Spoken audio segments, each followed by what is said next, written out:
తెలంగాణ రాష్ట్ర స్థాయిలో నా కుటుంబ సభ్యులైన ఆటో కార్మికులకు సంబంధించి కొన్ని సమస్యలు ఉన్నాయి. మా ప్రభుత్వం వాటి పట్ల పూర్తిగా ఆలోచనతో వాటి సమస్యలన్నీ పరిష్కరించాలన్న ఆలోచనతో ఉంది. రైతాంగ సమస్యలు పరిష్కరించడం దేశానికి వెన్నెముక.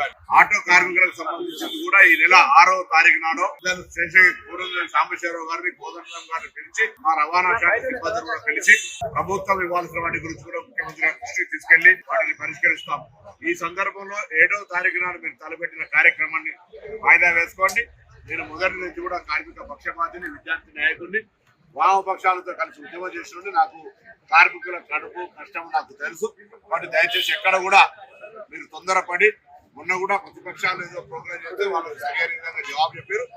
తప్పకుండా మీ పట్ల పూర్తికి 100% బాధ్యత ఉన్నాం. ఒకవేళ మేము పొరపాటు చేస్తే మమ్మల్ని ప్రశ్నించడానికి కోదండరాం గారు, సాంబశివరావు గారు వారికి తెలుసు. పూర్తిగా సానుకూలంగా తొందరలో నిర్ణయాలు తీసుకుంటారు.